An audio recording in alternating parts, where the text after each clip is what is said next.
Good morning, good afternoon, good evening, wherever you are in the world. Welcome to Modeling World International. It's been a long road to get to this point. It's been a substantial amount of work by many people, but I'm really pleased with the program and the topics and the speakers that we've got together for you today.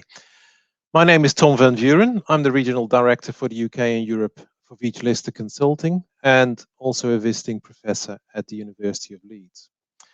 I've chaired the conference since 2006, starting in the UK, in the Middle East, but we've never tried 12 sessions across 4 or even 5 time zones. There are quite a few good stories about how the Modeling World Conference name has confused people over the years. My favorite is that the hashtag MW2012 had already been coined by Ms. World in that year when we suggested to attendees to use the hashtag in their social media posts. And to this day, I don't know who was more disappointed, those searching for photos of Ms. World or those searching for juicy transport modeling tidbits from Modeling World. But we haven't done that again. I need to say a big thank you to my 2 co-organizers, Juliana O'Rourke and Daniel Simpson from Landor, and the whole Landor team who are still awake at this sort of half past midnight time here in London. The event, the conference, is an event by the transport modeling profession for the transport modeling profession. And our intention is to tackle the big questions we all face in our working lives, to challenge conventional thinking where new techniques and data sources are emerging, but also to seek out and call out the emperor's new clothes, the hype. And we celebrate and share the excellent work done around the world, showcasing these successes so that hopefully you can learn from it and apply it in your own day-to-day work. Expanding into the international space, World Modeling World, if you insist, has only been possible through support of quite a few organizations and quite a few individuals, which I want to mention. In Australia and New Zealand, we got a lot of help from the Transport Modelers Network of AITPM and the ANZ1 New Zealand Model Users Group. And we really could not have done this without them. And particularly, I need to mention Dave Keenan, who chaired the group. For the Indian sessions, we got assistance from Sonovatech and Steer, and in the Middle East, Reza Mohammadi, Sunal Ahuja, and Dario Menichetti were absolute stars. I also want to acknowledge PTV's financial support and also that of VLC as our main sponsors. I want to point you to the program. The allocation of sessions to time zones has been done to ensure that everybody can attend Modeling World at times that are reasonable to them. But the real advantage of an international event and the aim that we had in doing this is that people will also visit sessions, benefit from and contribute to these sessions in other parts of the world. Perhaps you need to get up a bit early, stay awake a bit longer, but it's worth your while. And if you can't attend all of the sessions, they're all recorded. And they're all recorded, and you can view them at your leisure later. Landor will send you a link later on during or after the conference. Don't forget, there's also an exhibition, and like the conference delivered virtually, the Hopin platform is actually quite powerful and allows almost as good an exhibition experience as the real thing. Unfortunately, no free pens and no free mugs available though. So please visit the booths of our sponsors. The exhibition is, you can find the exhibition on the left-hand side of your screen. On to today's session. The topic is the new world, national, international, and independent outlooks on transport modeling. So what we want to discuss today is the big question of what will be expected of transport models from 2021 onwards, the emerging data sources that can be used to make sense of a changing world, the need for consistency or not in scenarios that are used both nationally and internationally. And we've invited speakers that are all active in this space of uncertainty, and I expect a lively and insightful session. The format of the plenary session is very geared towards debate, so each of the speakers will present in around 10 minutes or so, and that should leave us in principle around half an hour for discussion. And this is where you as the audience come in. So please use the Q&A function on the right-hand side in the conference room rather than in the wider event. I will try as a chair to capture these and distill the most interesting questions to share with our panel. Which brings me to introducing the 5 speakers. First of all, Robin Jackson, who is Infrastructure Australia's Chief of Infrastructure Prioritisation, and his team oversees the evaluation of nationally significant infrastructure investment proposals and the development of the infrastructure priority list. Tony Brennand works for Waka Kotahi New Zealand Transport Agency as a principal advisor in strategic transportation. Stephen Piotrowski, who is technical principal transport modelling with SMEC based in Perth. And apart from presenting today, I want to acknowledge his contribution to the organisation of this event. Louis Willumsen, who's Director of Willumsen Advisory Services and of Nommon Solutions and Technologies. And Louis is also a visiting professor at University College London. But of course, he's best known as the co-author of the book Modelling Transport. And last but not least, Greg Erhardt, who is an assistant professor of transportation engineering at the University of Kentucky. You can find more details on each of the speakers in the program online, but let's get started. So, Robin, can I hand you the virtual microphone?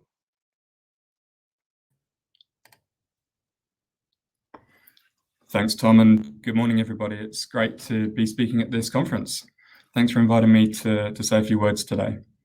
If you wouldn't mind just jumping to the next slide, please.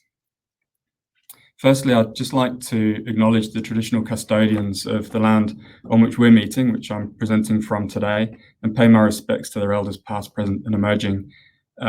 This is a slide we use for most of our presentations, and I'm just proud to show that this image is actually an artwork that was prepared for Infrastructure Australia, and it sits in our reception here in Sydney. It was prepared for us by a Sydney-based artist called Dennis Golding, and it depicts our key elements of transport, communications, water, energy and social infrastructure. Thanks. Next slide, thanks. So I'm going to talk about 3 things today, and then looking forward to a lively debate at the end of the remarks. I'm going to talk a little bit about our role, a bit about some work that we did for research into the COVID-19 impacts in Australia, and then talk a little bit about collaboration and harmonisation. Thanks. And the next slide, thanks. So we're the nation's independent advisor on infrastructure. We sit alongside the Commonwealth Government, and we provide advice on those asset classes I mentioned before. We do that through a series of keystone documents. We do an Australian infrastructure audit, which tracks the performance of all asset classes, all productive infrastructure asset classes. We then prepare reform recommendations through the Australian Infrastructure Plan, and we also prepare investment priorities through the Infrastructure Priority List, which my team leads. And we do that through a series of evaluations of nationally significant projects, which I'll talk about towards the end of my presentation. And we're also preparing a new piece of work, which is around the market capacity to deliver this significant pipeline of infrastructure projects that we're seeing coming to market. All the information I'm going to talk about today is available on our website. So I would encourage you, if you do want to know any of it in more detail, just to jump on there and have a quick look. Next slide, thanks. And the next one. So towards the end of last year, we were asked by Treasury and the Australian government ministers to undertake some research into the impacts of COVID-19 on transport, well, all asset classes, but I focus primarily on transport here today. And we published this advice in December. I'm going to say at the outset that the COVID-19 impacts have been vastly different around the world, and Australia is in a unique position in terms of the impacts that are occurring here. So I'm going to talk a little bit about this, but the lessons that I'm going to talk about definitely have implications for all modelling practitioners around the world. So you can see here that after we had our first lockdown, there was a steep decline in all modes of transport. The most significant decline was in public transport. We've then seen a second wave, a threat of a second wave in July, which resulted in a second dip in travel. And although we're starting to see some stabilisation, public transport has remained at around 60% of its previous use. Car travel has returned, and if anything, car travel might actually be ahead of where it was before, because we've seen a lot of people actually choosing to buy second vehicles. So we're testing the stickiness of some of these COVID-19 impacts that we're seeing. Unfortunately, we think that this move to car travel is unfortunately one that'll be fairly hard to recover from, but we know that governments are planning ways to encourage people back to public transport when it's safe and our cities reopen. Next slide, thanks. So we've seen that this low use of public transport is a national trend, even in cities with fewer COVID-19 case numbers. So we've seen a bit of a fear, well, working from home, and then a fear of infection, which are strong drivers of this avoidance of public transport use. And it also suggests that there is a baseload of people that are more reliant on public transport, regardless of the COVID-19 health concerns. Melbourne went through the initial decline and recovery phase, but then declined again due to the second wave of COVID-19 that occurred there. And it's likely to start a new recovery phase now that lockdown restrictions have started to ease. Just next slide, thank you. So we've been looking at the Opal ticketing data, which has indicated the steep decline, the recovery and stabilisation trend that's occurred across all public transport modes. Bus patronage was around 46% lower than pre-COVID-19 levels, and ferry patronage was 71% lower. And the public transport use from July through to October appears to be broadly in step with the return of CBD occupancy in these months. So we're starting to see people returning to the cities, but still choosing to work in different ways, much more flexible ways. And we expect those types of trends to continue. Next slide, thank you. So we held a roundtable with state and territory governments in January, just to identify common ways forward. And we've identified 3 key needs in these trends that we really need to be looking at: the impact of population projections, the treatment of mode choice, and the propensity to work from home or anywhere. And you can see that's really highlighted in this slide here with 5 key trends that have really occurred across the community through this period. We've seen a significant shift to online retail growth, 5 to 6 times the annual growth in 2019. So digitisation and the adoption of new technologies and this rapid shift from physical to virtual interaction has created a wealth of opportunities that we should capitalise on, but they do have impacts for the way we model demand. Regionalisation. In Australia, we've seen a 200% increase in net migration from the capital cities to regional areas. If I was talking to you around a year and a half ago, then there would have been a big presentation around the pressure on our cities, the pressure of population growth. And this pause in net overseas migration has given us some breathing space to start to get the infrastructure we need in place. But it's also seen this shift away from living in the cities as people have taken the opportunity to use technology to work from anywhere. We've seen a localism trend as well, with people choosing to use local spaces and shop locally and not to travel too far out of their local areas. We've seen service innovation, as I mentioned, a huge shift to online delivery of services. We've seen a calling for continued action in terms of regional digital health, improving our digital networks to be able to cope with the move to online services, the move to online government services, and the ability to offer these people moving to the regions the opportunity to be entrepreneurs and to deliver new business ideas and new business models from anywhere. We've seen adaptability as well. There's some stats there that I won't read out the whole thing, but we've seen this huge move to repurposing of infrastructure assets and scaling up latent capacity. Next slide, thank you. So I've mentioned this a little bit on the way through. We have had a pause on net overseas migration. In fact, we're not allowed to leave the country, and it's very hard to get back in if you do leave for any reason. So we've had this massive pause on population growth, and we've seen a range of future scenarios that might occur. And we don't know. We don't know what the most likely COVID recovery scenario will be. But what we do know is that we do need to look through a number of lenses when we're considering future investments and the need for future capacity and bringing on those trends that I've mentioned before. Next slide, thank you. And the next slide, thank you. So I'm just going to switch gears slightly now. So that was the COVID research we've done. Hopefully that set the scene for some of the conversation that we'll have over the next couple of days. So I'm just going to shift gear now into a bit of the work we do in terms of evaluating projects. So our role is to assess nationally significant infrastructure, and part of our statement of expectations sets that at usually at a grant funding of around 250 million Australian dollars. So we're looking at typically projects of $500 million of capex plus. In fact, the infrastructure priority list at the moment has around a $60 billion pipeline of delivery-ready infrastructure that we've assessed. So when my team reviews these projects, we actually track a range of observations across the whole range of the business case. And I've pulled out here our evaluation observations to February of this year, just in the modelling and benefits space. And you can see that they make up more than 60% of the observations we make on the quality of the business cases. So just digging a little bit more in the next slide, thank you, into the demand modelling observations and what kind of things that we see that we're less confident in the treatment of. The choice of model is usually an interesting one. We see a range of micro, meso, and macro models being used, and we also see combinations of these models being used.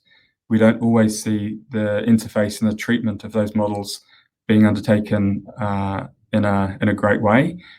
Sometimes, as you know, there's a feedback loop, or should be a feedback loop, between meso and macro models. We also see a lot of issues in the underlying model calculations, and that can be issues in how the modelling was undertaken, including the treatment and use of outputs, ramp up in demand, and how demand's extrapolated beyond the final model year. We see issues with model inputs and assumptions, and that can be anything that goes into the model, including the extent of the model and assumptions around population growth and other trends and input assumptions. Treatment of induced demand. There's often a lot of focus on modelling the model periods, and then less work on the sophistication of consideration of then extrapolating the models out through expansion factors. So I know it's a bit of a gloomy picture, but it also means that we need to get to a common level of quality. I know that over the next few days, I've been looking at the agenda, and there's going to be a fantastic discussion around future trends in a lot of these areas. So this is really a call to action to, as you go through those processes and those conversations, we do have this cutting edge research coming forward, that we don't forget the basics, that we get the basics right, we get some commonality and harmonization of models and model platforms, and then we move into the next level of technology and the next wave of being able to estimate what kind of investments and what kind of infrastructure we need. So that's the end of my remarks today. I'm happy to stay on and looking forward to the debate. So thank you.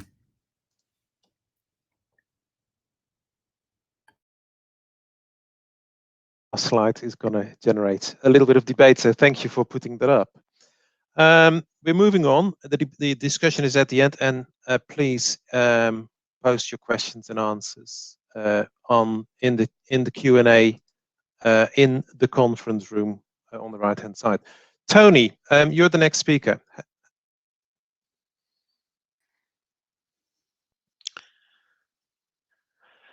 Good morning, or good afternoon, or good evening to you all, depending on where you are in the globe. Today I'll be talking about what we've seen historically in terms of the evolution of the use of models, and in particular trying to understand what this might mean as we go forward. If we can go to the second slide there, it would be excellent. Historically, certainly in New Zealand, but I believe elsewhere, there's been a focus on the efficiency of the network, and generally this coincided with economic appraisals that were focused on time delay and benefit costs.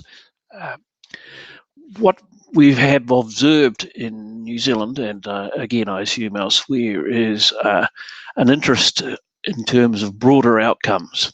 Not only broader outcomes for the network, but also broader outcomes for the community and the urban areas that we live in.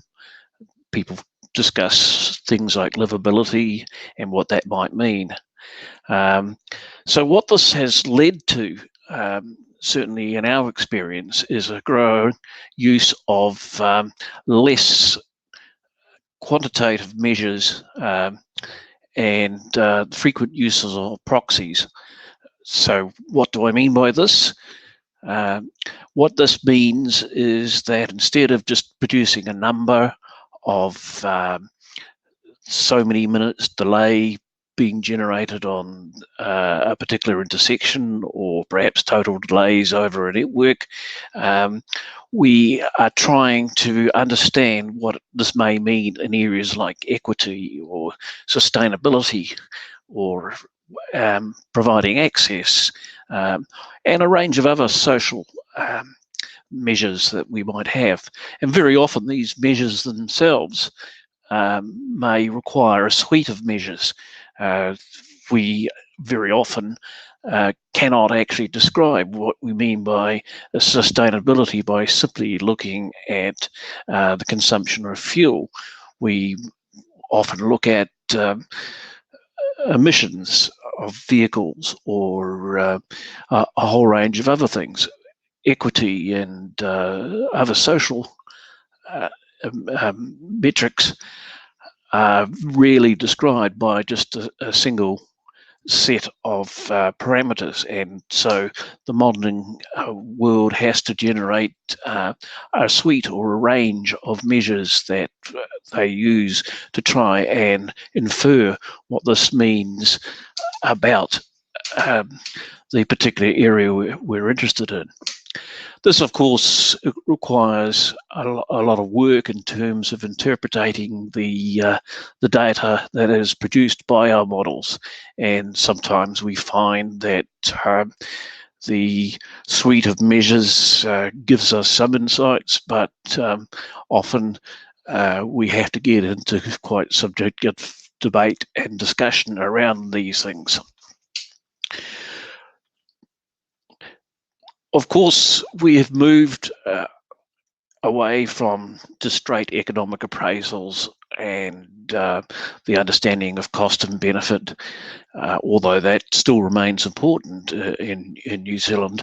We very often resort to multi-criteria analyses and to present information in terms of some of these wider issues such as sustainability or equity or access. And this has a whole range of ramifications. I mean, with our metrics, how do we compare what we're saying about perhaps delay on one hand, measured in hundreds of millions of minutes, versus so many tons of CO2, and so there's a scaling issue that it becomes quite difficult to work through. Very often when we start to talk about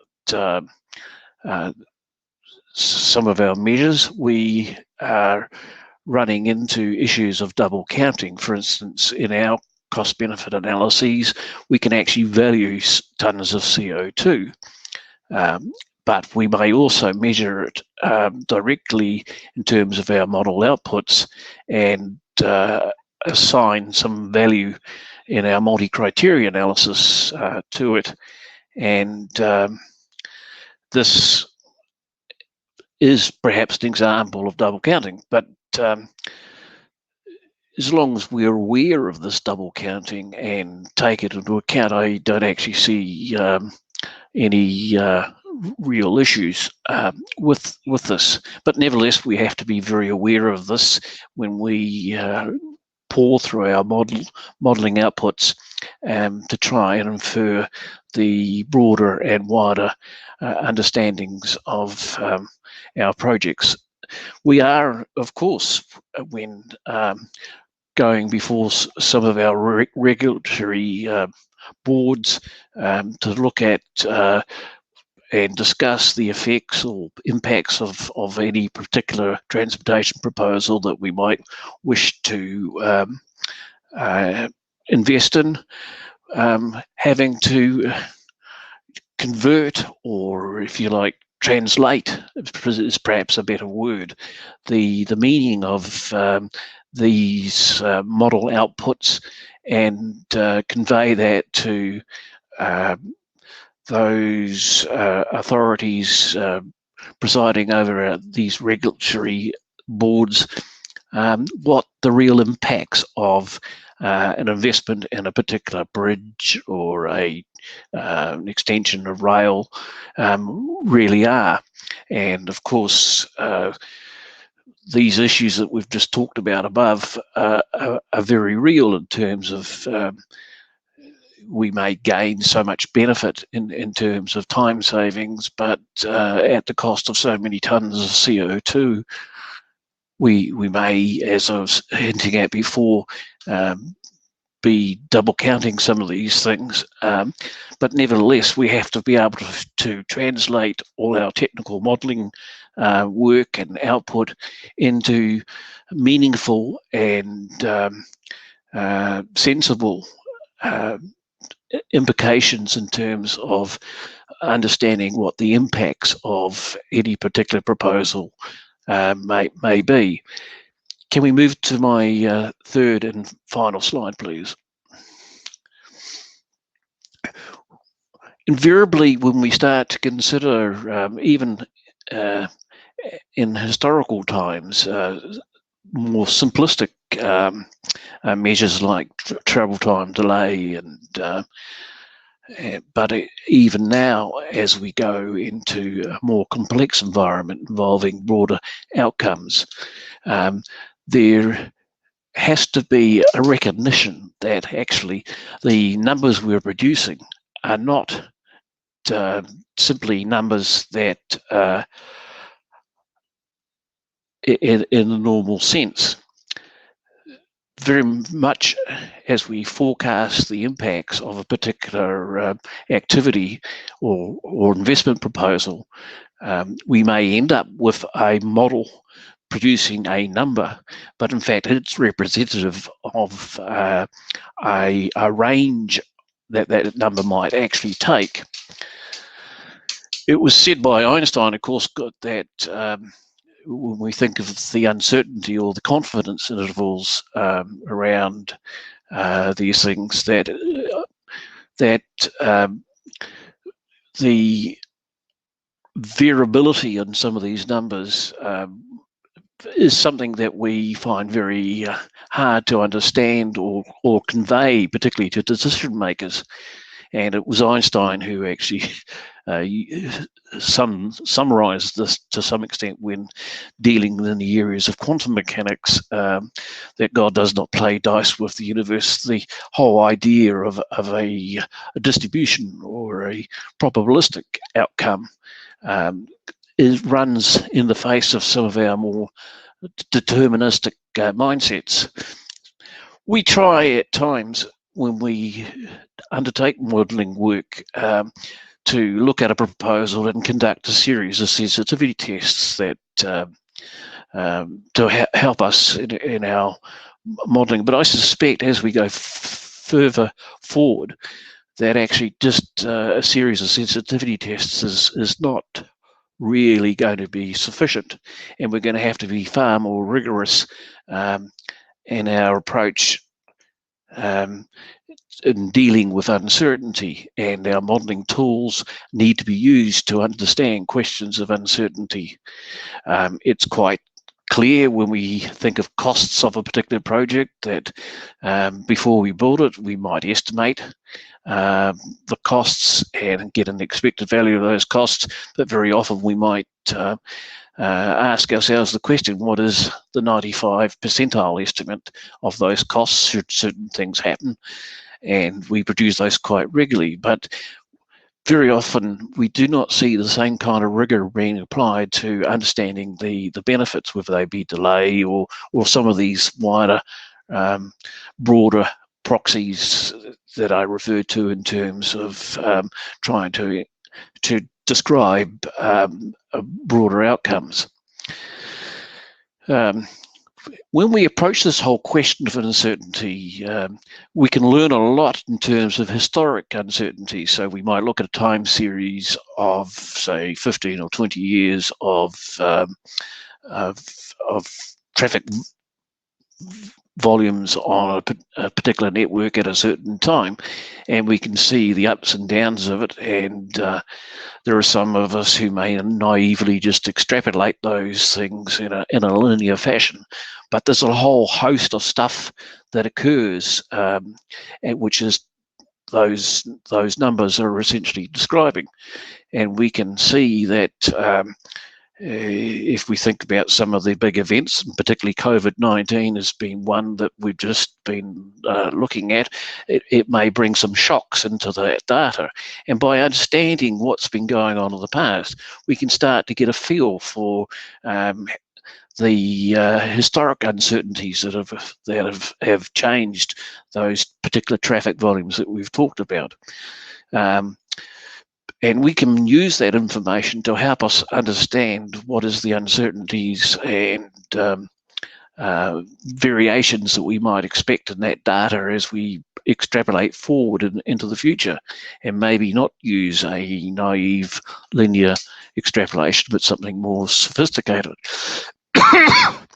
But in that, again, as we start to think about the impact of COVID-19, which my colleague has just been discussing in the previous presentation, we can see that it actually has been quite a distinct shock. And if those of you who can remember back to the global financial crisis of 2007 and 8, and etc., that also was a shock. So it's quite important as we start to think about the implications of this uncertainty in the future, that we look at some of these shocks that might occur and to ask the question, well, what happens if we were to have another COVID type event or another global economic crisis type event, and what that might mean for the hypothetical case of these traffic volumes going forward. This helps us plan for the uncertainties that might occur in going forward. And I think this is very much what we're going to have to start looking at in terms of our modelling tools. But in the same way, as we look back on some of the historic data, we've got to keep monitoring our data to help us understand what these uncertainties might be like. So that raises the question, how do we use our models and what's going to be the likely requirements of our models as we go forward? Certainly we need to start thinking more, as the trend of the previous slide was showing, of how these are more than simply producing singular numbers, but in fact broad ranges of uncertainty that occurs going forward, and take into account some of the ways that we might investigate these uncertainties as we go forward. The key here is that we might be using tools like scenario planning, which is going to be discussed by others, but also another approach that occurs is that perhaps we decide what we would like our future to be like, and hence remove some of these uncertainties and ask ourselves the question, then how do we provide that future? And again, we will find we have to ask ourselves the questions, well, at what extent, or to some extent, that future we talk about is at risk because of some of these shocks that might occur that we've just been discussing. What this really means in the end is that we're in the world of what I call the intelligent modeler. We can rely so much on our models and their set of procedures and routines and algorithms that produce certain things, but really the key for the future is developing thinking, and it's about critical thinking and what might happen in the future, and what if this does happen, how do we deal with it? So again, we come back to that old edict or cliche, if we so say, and say to ourselves that actually it's not so much about the model and the modelers, it's about our thinking and our processes. So in summary, we need to be far more adaptive in an uncertain world to deliver the outcomes we truly desire for our communities, for ourselves, for our people, for our cities, our urban areas. Tom, I'll hand back to you. Thank you, Tony. Lots of food for thought there. And in terms of the intelligent modeler, I want to point you towards session ANZ1 tomorrow, where Warren Hatch will be talking about super forecasting, which I think has very many elements of intelligent modelers. Of course, we're all intelligent modelers, but that's perhaps obviously given. Anyway, we need to move on. And we have got, let me look at my plan. Sorry about that. Pilo, Louis Willumsen. That's right. Good day, following the Australia-New Zealand way of greeting a conference like this. It's looking very good. I also try to be an intelligent modeler, and I would like to highlight or paint in a broad brush the three main concerns I have in the work I do, both for the private and for the public sector. These are concerns that probably affect all of you. But looking at the recent past, what we were doing perhaps 5 or 10 years ago, we had some very clear objectives in general. It was mostly an objective of efficiency.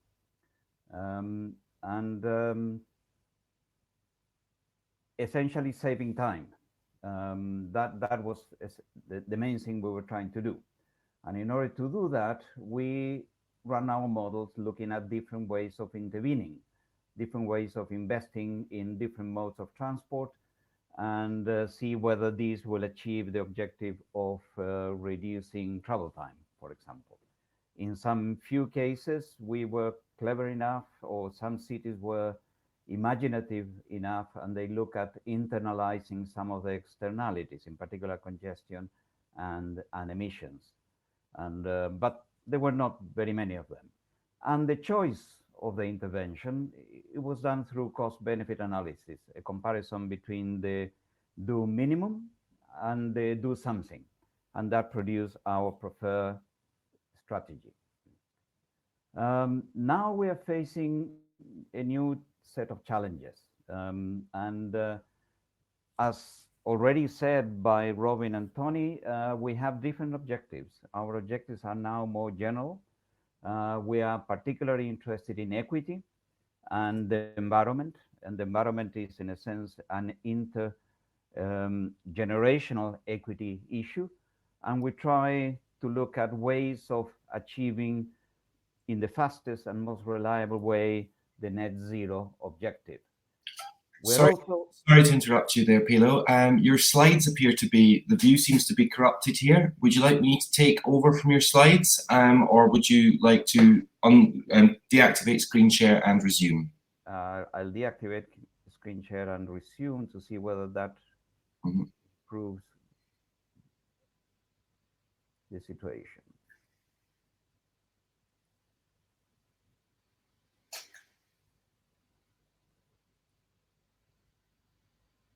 Yes, looks better now. Better, yes, thank you. Yeah, I don't know what it is, but so we were looking at the objectives of equity, perhaps more important now than the objective of efficiency that we had before.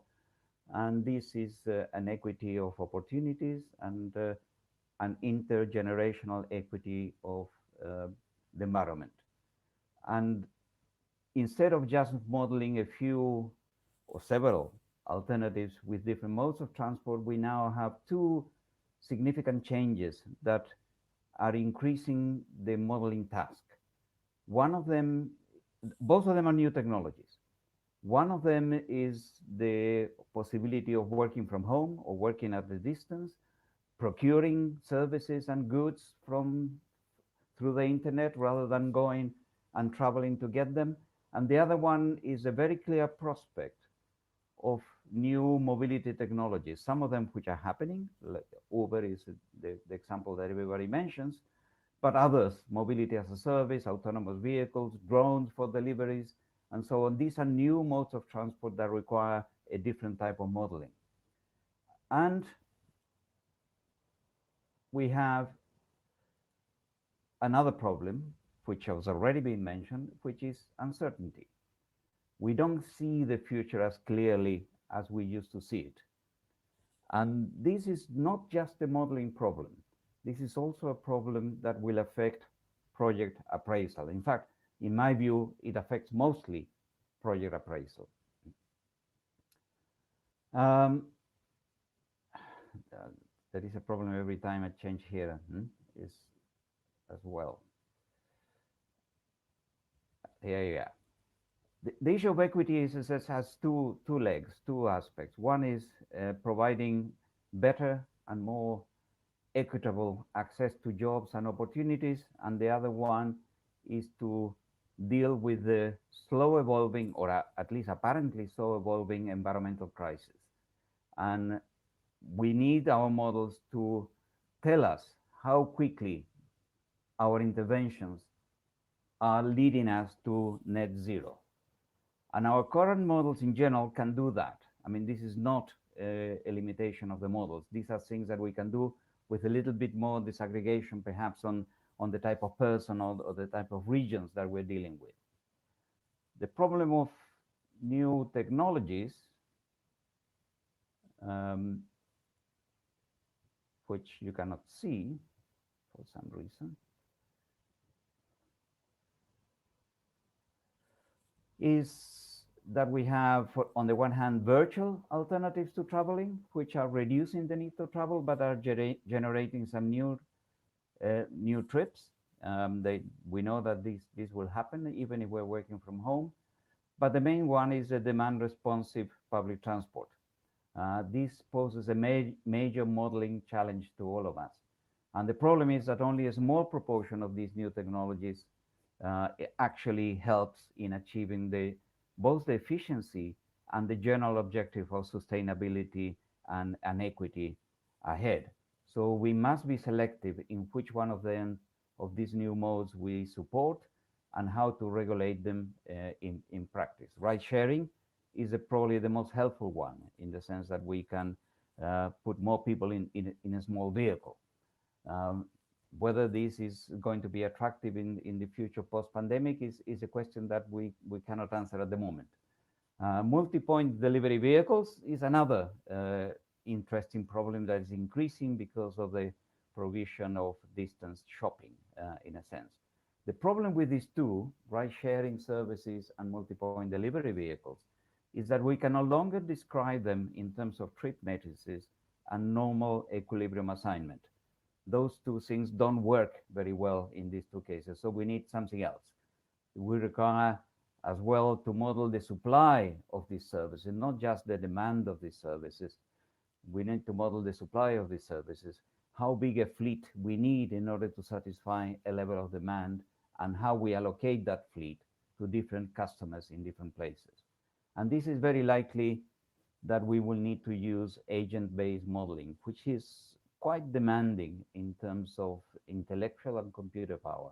So it's a problem here that we will have to face in the near future. Uncertainty, and I apologize because you're not seeing this very well for some reason.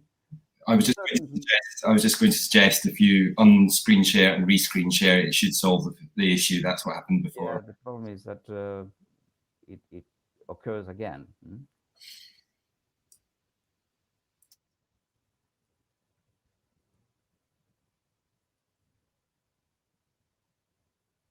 At least we have this one. Uncertainty. Uncertainty comes from different sources. Comes from the model. The fact that the model is not a true representation of reality because it cannot be. Comes from the data. The base year data contains already some errors. It's not all the data we would like to have, is less than that. But the data about the future is even more uncertain, has bigger errors, if you like. And what I have already mentioned, new technologies, behavioral change that results from the possibility of working from home, for example.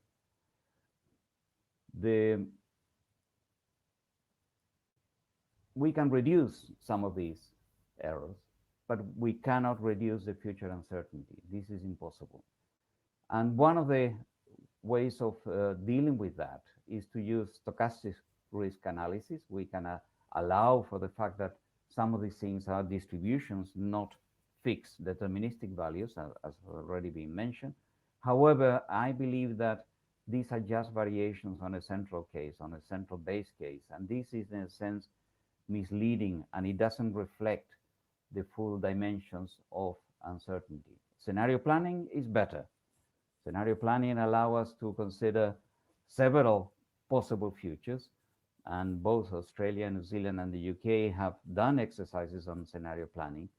But then you need to update or overhaul decision making, because it's not good enough to have, if you have 5 scenarios, to have 5 benefit to cost ratios to represent how good a particular intervention perform under each one of those.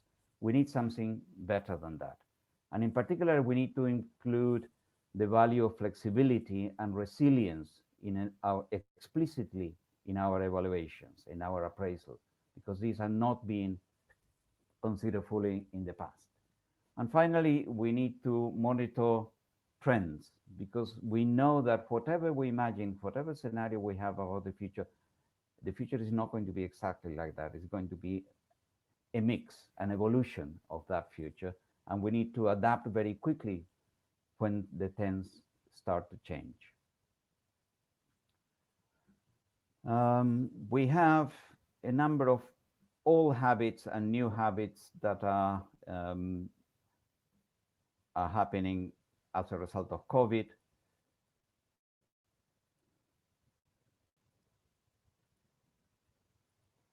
And some of them will remain.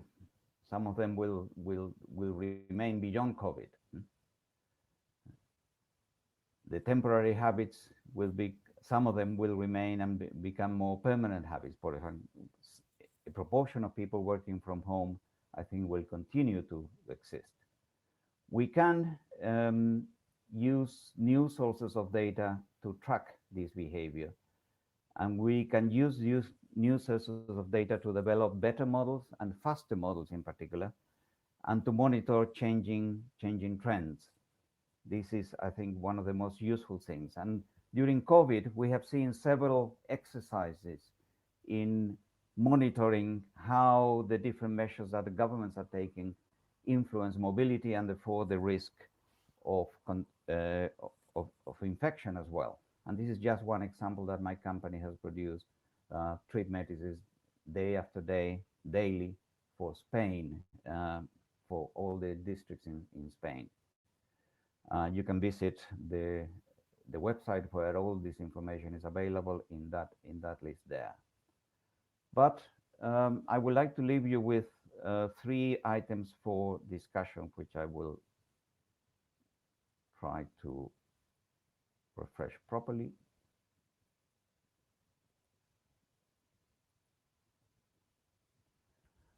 First, that we have only 2 basic modeling challenges. One of them is how to understand the impact on equity and the sustainability. Improving equity of opportunities and selecting and implementing a best path to net zero.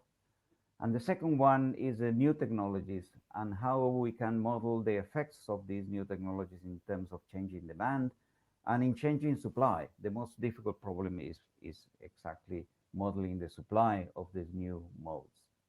And in terms of uncertainty, which is probably the overwhelming problem that we have here, is that the fact that we cannot eliminate, in my view, vision and validate, or select and provide, which is another way of describing the same, actually doesn't solve entirely the problem, because the future continues to be uncertain, and the route to get to this vision or to decision the selected future is going to be very variable as well. But this is essentially a forecasting and decision-making issue. It's not a modeling one. And therefore, current decision-making needs a major update, which we're still in the process of moving towards it. We haven't solved this problem. We'll need another 3, 4, 5 years to solve it. And it's very important that we incorporate adaptability, flexibility in the measures that we take as part of this decision-making approach, which I will call an adaptive decision-making approach. And in order to do that, monitoring trends is a very important tool in order to help us adapt and make flexible the solutions that we have found. And in all of this, modeling will play a central role. This is all for now. Thank you. Thank you, Pilo. We need to keep going. Lots of questions there, surely from the audience. I only have seen 3, so come on, guys. Otherwise, I will have to ask the questions. And my job is to keep people to time, and I'm failing in that already. Steve, can I ask you to present your case? Thanks, Tom. Can everyone hear me okay? Yep. Fantastic. All right, thanks for that. So good morning, good afternoon, good evening, everyone. I'm very pleased to be participating in this event. I'm going to be talking today about modeling external influences, and I'll explain more what I mean about external influences in a minute. Can we move on to the next slide? So I'm going to start with the conclusions because I don't want to run over time, and then I'm going to do the introduction, talk about the Perth and Peel at 3.5 million project, and then the identification of external influences. This picture to the right is an artist's impression of what Perth might look like 30 years from now. For those of you who have seen Perth, you'll know what it looks like today, and that's quite a futuristic picture. Next slide. Next slide. So, all right, jumping to the end. External influences have influenced travel behavior long before COVID-19 came along, but have typically been put into the too hard basket. Everybody wants one number. Everyone wants to know what is the answer, and that's, Pilo was talking about that, and some of the other presenters as well this morning. Now, COVID-19 pandemic created a spike in some of these factors. It reminded us that they can no longer be ignored in future model applications and output evaluations. Next slide. The business as usual modeling assumption on its own is not a defensible approach. Scenario testing is essential, and I'm just reinforcing what Pilo said in his presentation. Also, the new generation of models, tour-based and activity-based, are better suited to incorporate external factors, but the weakness of not having relevant data is likely to remain for the time being. Some professional judgment may thus be required, and that gets back to what Tony was saying in his presentation. Next slide. So many of you watching this presentation will be Australians or New Zealanders, and so this is a little bit redundant, but for those of you overseas, a bit of a quick geography lesson. Perth is the capital of Western Australia with a population of just over 2 million people, and that's where I'm located. Right. Okay, introduction. So as most of you know, strategic modeling involves the extrapolation of many assumptions from past household travel surveys into the future. However, we know that many things will change. What we don't know is how much things will change, but we can make an educated guess. And this presentation describes how we formulated an external influences scenario. And by external influences, I mean any factor outside the traditional transport and land use systems. And this scenario was done as a sensitivity test. Next slide.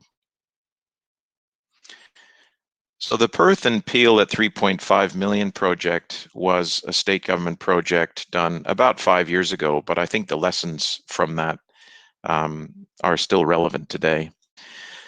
We were looking at a long-term planning horizon of 2051, so 30 years from now, or 35 years from 2016 when we did the project.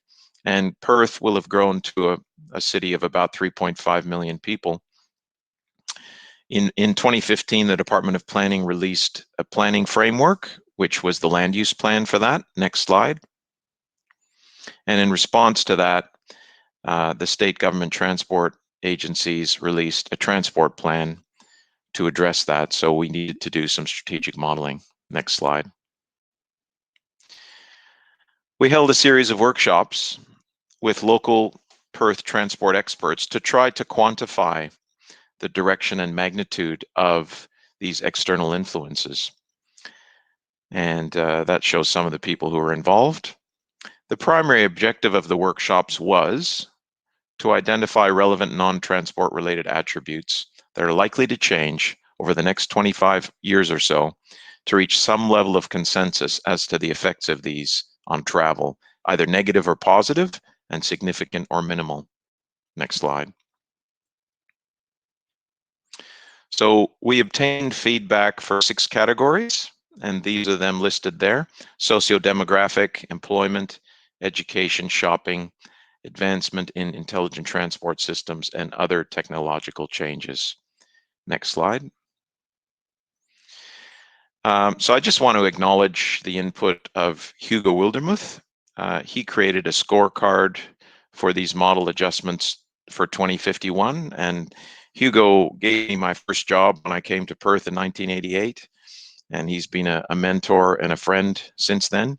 He's retired now and doesn't want to be in the spotlight, but he has provided a significant amount of input into this presentation. And Hugo and I actually prepared a paper together on this topic that we presented to the AITPM conference in 2017. So I just wanted to acknowledge his contribution. Next slide.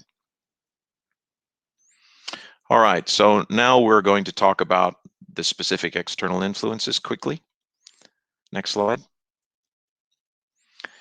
Socio-demographic changes. We have an aging population in Perth, as most cities do. And this just shows how the forecast population distribution is likely to change with a lot more people over the age of 65, 20 or 30 years from now. Next slide. There are modeling implications of this. We think seniors may remain more mobile for longer. They'll want to be closer to facilities and services, which would favor central sector infill land use scenarios. And we think there will be more short, probably interzonal trips for shopping, personal business, and other trip purposes. Next slide. Employment changes, obviously increased work from home opportunities. And we assumed, this is 5 or 6 years ago, that people would be working from home. Obviously, the COVID-19 pandemic has greatly accelerated this trend. And I think Graham Curry and David Hencher have been doing some excellent research on this, and they will talk more about this in their presentation. This will obviously reduce the trip rate for work trips, particularly white-collar employees. And there's also a trend towards more flexible or part-time work. So more casual jobs, more job sharing, part-time workers, and that will have an impact on trip rates, which will decrease the trip rate during the peak period. Next slide. Education changes. We've seen here school consolidation happening. So fewer schools, but bigger schools. And that could be a universal trend.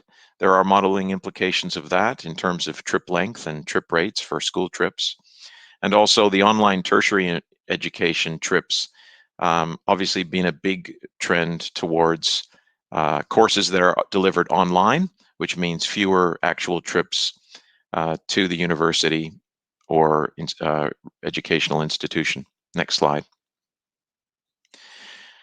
Changes in shopping. Well, this was mentioned earlier by others, and obviously there's been an explosive growth in online shopping, and this has also been accelerated by the COVID-19 pandemic. Deregulated retail hours. Little doubt that retail hours will have been completely deregulated by then, and that will have modeling implications in terms of reducing peak period shopping trips and increasing those proportions in other time periods. Next slide. ITS, real-time traveler information. We believe that better travel information will improve perceptions of alternatives to the car, and that could have implications on coefficients in our models. And secondly, intelligent traffic signals. We will get intelligent traffic signals one day, and that will increase intersection capacity, which is also going to affect our models. Next slide. This is Todd Littman, and he estimates that, and this is changing rapidly, he estimates that for autonomous vehicles by 2051, those percentages will apply. So there's going to be big changes with autonomous vehicles coming in, probably not as quickly as we thought. There was a lot of hype around them, but I think they're still coming, and that will have an impact on intersection capacity and mid-block capacity in our models. And improved communications technology will, we believe, reduce the need or the desire to travel.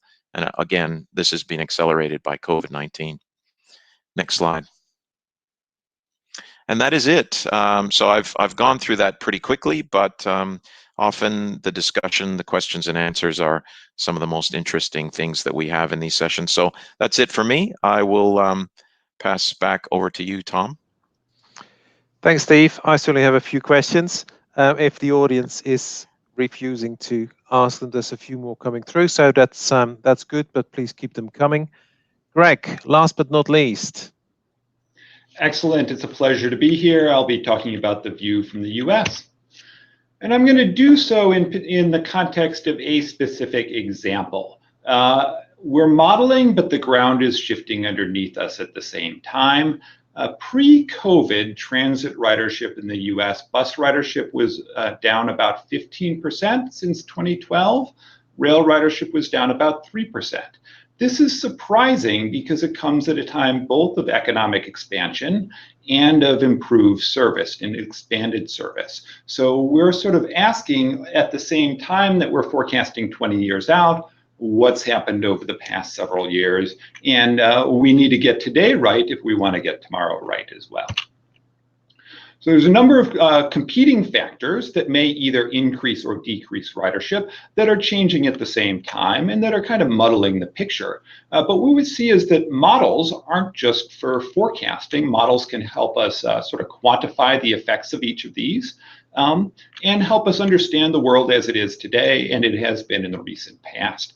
So we can use a travel model to run a series of sort of control experiments, quantify the effect of known factors, and even if we don't have the new technology built into our model, we can say, okay, here's what we would expect from everything else based on the changes we've seen, and here's the leftovers, so we can start to bound the problem a little bit. Also, we can look at different types of models. So not every model has to be a full-scale travel demand model, but we can and did analyze this specific question using a panel model. We estimated a model of the change in bus and rail ridership in each of 215 metropolitan areas in the US for the years 2012 to 2018. Once we've estimated that model, we can multiply it by the coefficients, by the observed change in each variable, to understand the effect of each of those on ridership. And what we see here when we do this is that dominantly, the reduction in bus, at least, is associated with new competing modes, and that's largely the ride hail. Bike share and e-scooters have a small effect. Ride hail reduces bus ridership about 10%, and that's based on sort of the staggered entry of their entry, Uber and Lyft, into different cities. In the biggest cities, we see very little effect on rail, but in sort of medium-sized cities, we see a sizable effect on rail as well. And then we can start to plot this out by time, not just looking at sort of cross-sectional elements, but looking at how things change over time. And what you see in the bottom right there is that the new competing modes, if it weren't for those their introduction, we would expect that transit ridership would have been flat in sort of the mid-sized US cities. So having understood a little bit about this and providing this context of what the effect is, we can go back and ask, well, why is that? And what's interesting here is I've read a number of modeling papers, as well as sort of the theoretical arguments that are saying, hey, look, ride-hailing should support transit. It should serve this first last mile system. And especially if you build sort of mobility as a service, coordinated on-demand multimodal transit, you can achieve benefits in terms of reducing congestion, increasing ridership, social good, and so forth. But such benefits are reliant upon the centralized dispatching and routing of those microtransit vehicles. In reality, what we see dominantly happening, while there is some first last mile effect, the drivers and the ride-hail companies are interested in maximizing their own profit. So they go where the most customers are, and that's where the tall buildings are. That's where it's difficult to park, and that's where there's a lot of people who show up without a car. And so they are largely competing with the buses, take riders off of the bus, reduce that, add in some deadheading, increase traffic congestion, and it's convenient for the people in the car, but less so for everyone else on the road. So it has some efficiency effect, but also has an equity effect because the bus gets stuck in traffic too, and those are different demographics that are left behind on the bus. So how do we understand this system, and how do we sort of deal with this and respond to this in a realistic way? What we're sort of proposing or suggesting here is really there's sort of three layers of actors here, and we need to model all three of them. In the middle is sort of the travelers maximizing their utility, and this is sort of traditional travel demand models with sort of several decades worth of development. In the bottom, though, the private mobility providers, the ride-hail companies, and so forth, they're out to maximize their profit. This needs attention. This sort of supply side needs a lot of attention. And then likewise, on the top end, the transit agency, if the agency may wish to rearrange their service in order to compete or operate their service in sort of the most efficient place, and especially if they want to run their own on-demand microtransit system, they need some analytical tools to be able to look at what that looks like. And this is sort of the transit network design problem. It's been around for a while, but it's not commonly used, at least in US practice that I've seen. By the way, this matching of these bottom two layers, the matching of ride-hail drivers to passengers, is inherently a discrete process. And that does, as Pilo was saying, work very well in an agent-based framework. So what we're doing in this context is the middle layer, we're using Activity Sim, which is an activity-based travel model. In the bottom layer, we're using MatSim to simulate both sort of the agents through the network, and then have an add-on that's doing sort of the ride-hail simulation as well. So that agent-based framework is important. So starting from there, kind of what are the big lessons for modeling that I would point out? And what we're seeing in the United States is that Wall Street and Silicon Valley are investing in transportation. Now, there's always been investment in the car companies, the airlines, and so forth, but this is sort of at a pace that's different from what we've seen before. It's the Ubers and the Lyfts of the world. It's the e-scooters that show up overnight. It's the automated vehicle companies. And you can go out today and take an automated passenger vehicle in Phoenix. They're probably about a year away from getting commercial licenses to operate passenger services in California. So they're sort of coming, at least on some scale. And so what do we need to know as transportation modelers? And I think modeling and analysis remains central to understanding this, but I think there's a few things. One is technology, incentives, data, and speed. So technology does hold the potential to improve our transportation system, but we shouldn't necessarily expect those benefits to happen on their own. Instead, we need some incentive structures in place to achieve and ensure that those benefits are broadly shared. In order to do that, we need data. In order to track this stuff and see the changes. Theory is nice, and if sort of startups do anything well, they do a great job of pitching a story about how they're going to make the world a better place, but we need data to check those theories, and that access to data depends not only on sort of us as modelers, but it depends on contracting and regulation, so it's sort of people beyond us that need to be thinking about this early on. And then speed. There's a strong incentive for these companies to dominate the market early. And so they're moving really, really fast. And if we're slow, we're going to miss the opportunity to shape that outcome. And so this presents sort of a real challenge for us as modelers in order to be able to respond and provide correct and accurate information in time to make the difference as these are coming. And this is sort of our key challenge in the US over the next few years. And I will leave it at that.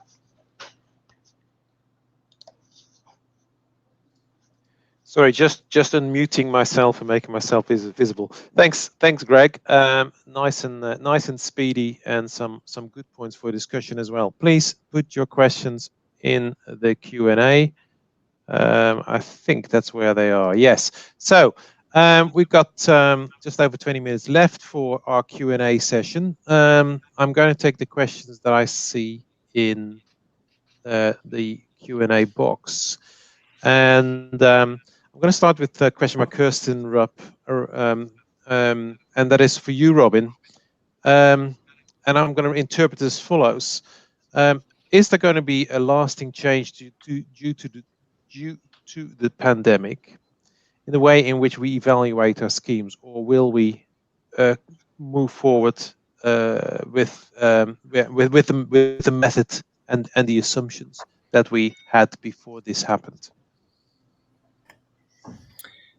So I'm going to answer that question in a couple of ways. Definitely yes. I think that the COVID-19 has shown that there are opportunities for different ways to work and live, and we need to capitalize on the best of those. Obviously not take all of them, but take the best of those, and embed those new service models, the new ways of working and living into the ways that we want our cities and countries to look into the future.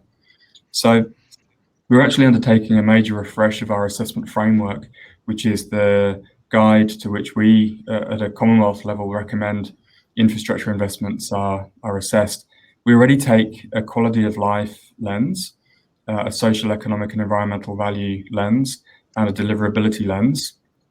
But we're going to be strengthening those three lenses to make it very clear that we have a balanced approach to identifying the investments we need to have a successful future. I would say though that we're taking 30 to 50 year investment decisions. So COVID has been a horrendous impact on all of the globe, but it's likely to be a relatively short-term impact. We will hopefully recover within 2 to 3 years. In the context of a lifetime of a 30 to 50 year or even 100-year asset, it's a blip in the thinking. So we do need to consider to think about those long-term needs for infrastructure. What we've done through the infrastructure priority list in the last update in February was to identify some of those quick wins, some of the investments that could get in early, things like maintenance, updates in terms of better use of existing assets. We've had a rolling series now of level crossing removal programs being identified. And those are all things we can get in early now and get in and maximize the opportunity and the use of our assets before we get back into this pressure of population growth and almost hopefully not playing catch up on the infrastructure we need to enable the mobility and service offerings that we've been talking about in this opening session. Thanks, Robin. That also, I think, picks up quite a few components of a question by Gillian Akers. Steve, I'm going to move on to you. This is actually a question that I'm going to ask. You mentioned an awful lot of things that were already changing before we started to worry about the impacts of the pandemic. Different behavior of an aging population, impacts of policies around schools and so on and so forth. Is there any value, in your view, of actually calibrating base year models? Or are we just stabbing in the dark when we start forecasting 20, 30, 40 years into the future? Well, this comes back to the whole question of, do we use models or do we not use models? And I think we should use models. So I think models are useful. But I think we need to do more scenario testing. As you know, what we tend to do is we have one land use scenario. We don't use enough different network scenarios. And the decision makers want one answer. And I think that what we have to try to push for is providing a range of answers. And if that's not acceptable, then at least doing more sensitivity testing and doing one of these external influences scenarios where we try to estimate, we at least try to estimate what are the likely impacts of all these things going on. Obviously, we're going to get it wrong, but we're going to at least give them some idea of the sensitivity and the range that these things could change in the future. Please, if anybody else wants to jump in and give your opinion or insights, if you stick up your hands, I can see that you have got something to contribute on that particular question as well. I've got a question for Tony, which was asked by Lindsay Oxlade, and it's basically saying you mentioned a lot around sort of building trust and our modeling being more adaptive. How do you think our current modeling practice needs to change to address this? How do we keep trust or build trust in the modeling that we do? That's a very challenging question. And I think, again, we have to think carefully about how we take our outputs from our models and explain them to people who are perhaps not modeling specialists themselves. Decision makers, members of the public, need to be able to understand what the model is saying in a way that is sensible to them. And that is going to be a very important part, I think, in that trust question. If it all sounds like gobbledygook, to use the vernacular, then we're not going to have a lot of trust. Yeah, so communication rather than more detail, more complexity. I would say so, yes. Yeah. Let me see what else I've got as questions for Greg. I've got one here. Tedan Pan. How do we collect it for you, Greg? Oh, hang on. How do we collect and utilize different transport data from various resources to answer some of the questions? And I think maybe if I rephrase that in terms of what are the opportunities that big data, new data sources give us to sort of dive deeper and get away from that muddled picture that you started off with. Yeah, well, I'll pass it off to Pilo here in a minute, because I think you work for a firm that does some of this, so you can probably answer it as well. But I mean, I think to me, the really neat opportunity is some of the emerging data sources is that it's continuous through time. It's not a snapshot that we take every 10 years of a household travel survey. It's something that's being collected regularly, and it gives us the opportunity to measure and monitor change. A lot of it we can track independently, but then as new technology and new mobility providers are coming into the scene, there's an opportunity to say, hey, in order, as part of the deal for operating in our city, you also ought to provide a reporting on the trips you're serving and how you're serving people equity and so forth. I like it. Pilo? Yeah, I mean, we have been applying data from different sources for a very long time. I mean, the calibration of a traditional model requires household surveys, intercept surveys, state preference surveys, and we combine all of them during the calibration process and the validation process. So data fusion is not new in that sense. What happens now is that we have a plethora of new data sources, some of which are qualitative, and I like very much what Greg was saying about using panel data and track that one and try to convert that into a quantitative model when we can, but some other panel data is more subjective and emotionally charged, and you cannot convey that. But that also brings me to the issue of communication. If we want to persuade the man on the street that our models have been helpful in making decisions that matter to him or her, we must convey the model results in their language, in the terms of their interests. If they're interested in a better environment for their high street, we should, even if the model doesn't say very much about the quality of life in the high street, we should try to interpret the results of the model in those terms as well. And one of the things that is lacking at the moment, coming back to the data issue, is the fact that we have allowed everywhere these new modes like Uber and Lyft and some versions of rental by the minute of motorcycles and electric cars and so on, without putting much requests or restrictions in data sharing. They collect some very valuable data and they consider it to be commercial in confidence, and they don't share it with anybody.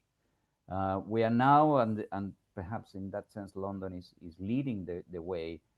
We are now in the process of being more strict with the permissions that were given for the operation of these new modes, and London is being more constraining into Uber, for example, how Uber considers whether they are employees or freelancers which are driving these cars.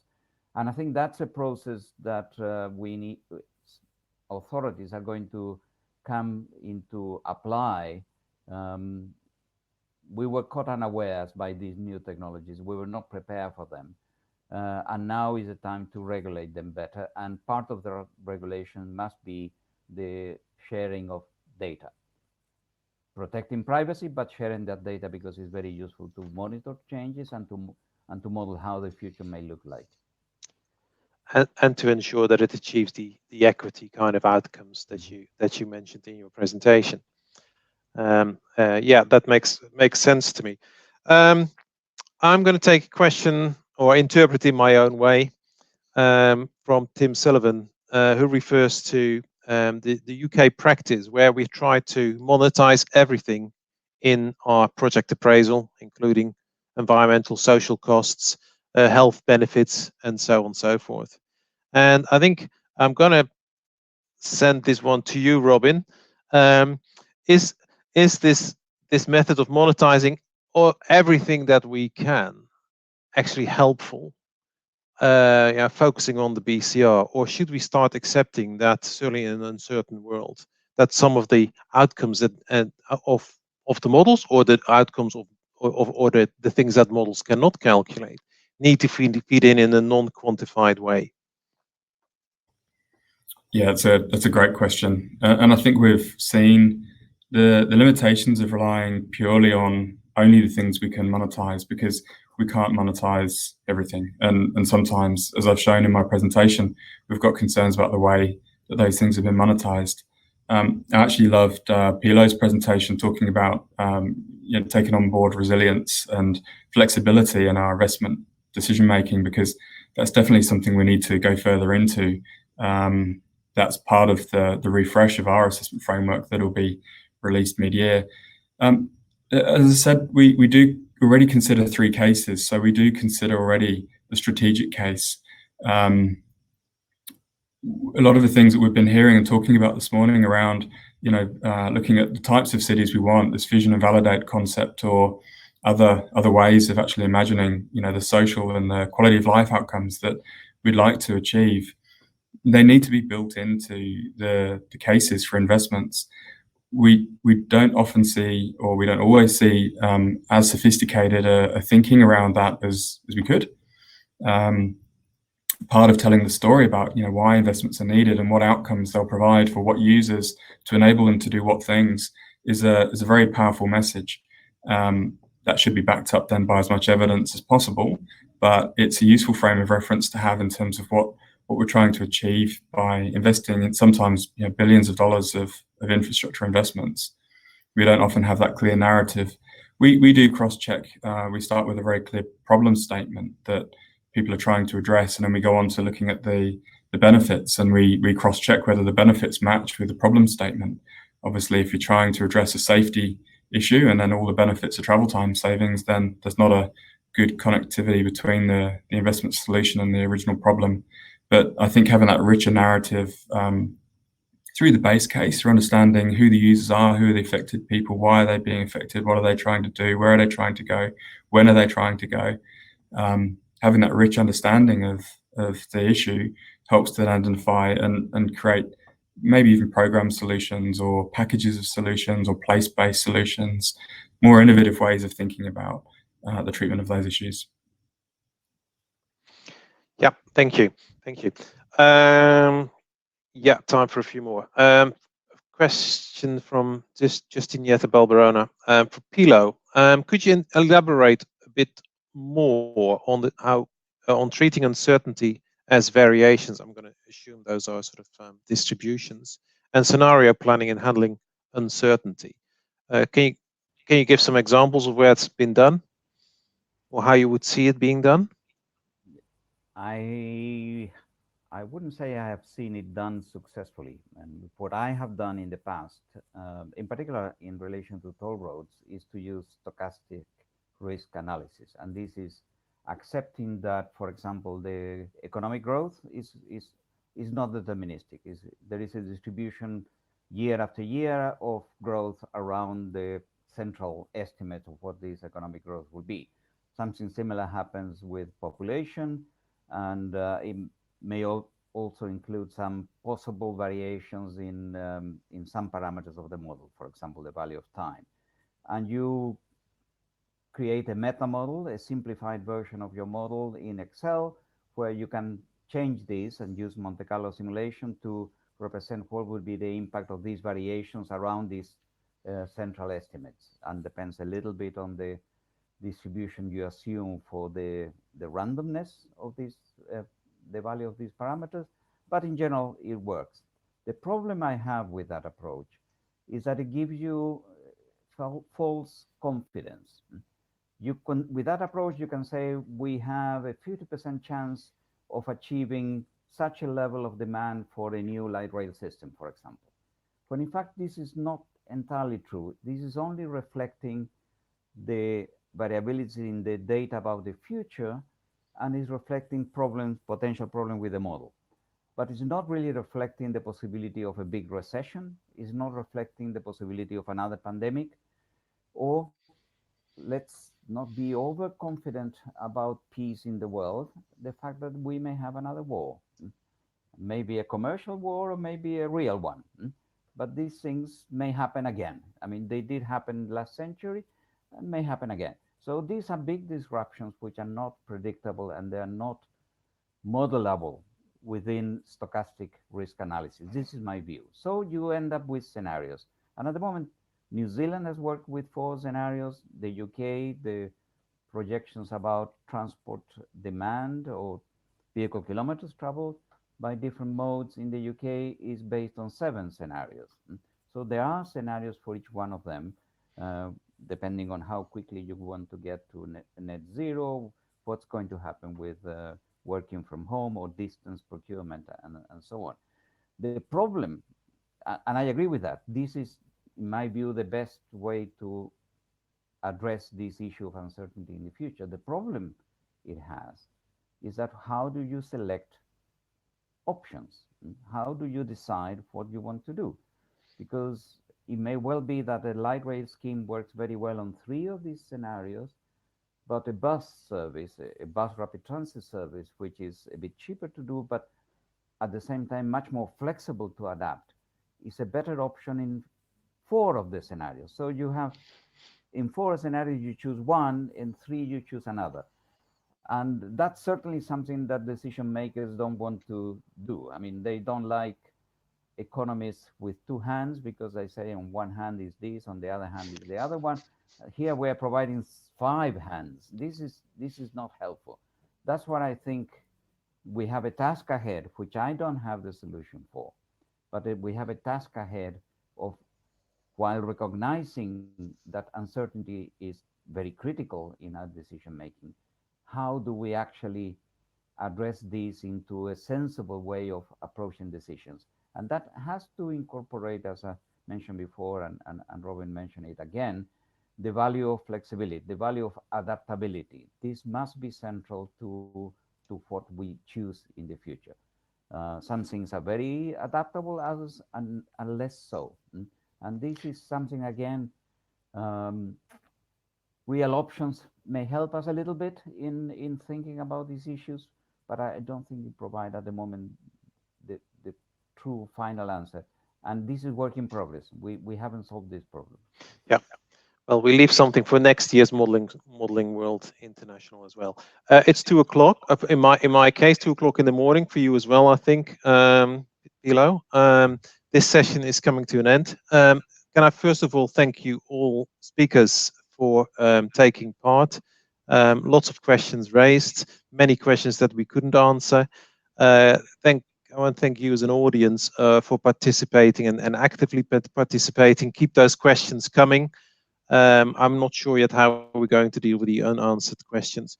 The next session in ANZ is going to be in an hour's time, when we're talking about the opportunities and challenges for modeling in response to COVID, where we'll have a fantastic discussion between Graham Curry, David Hensher, and Chris Loader about their views on how we take the modeling challenge forward, and particularly what the rest of the world can learn from Australia and New Zealand that are a little bit further ahead in terms of coming out of the pandemic as we are in Europe and the US. So thanks very much. I hope to see you in an hour's time, and don't forget to visit the exhibition as well.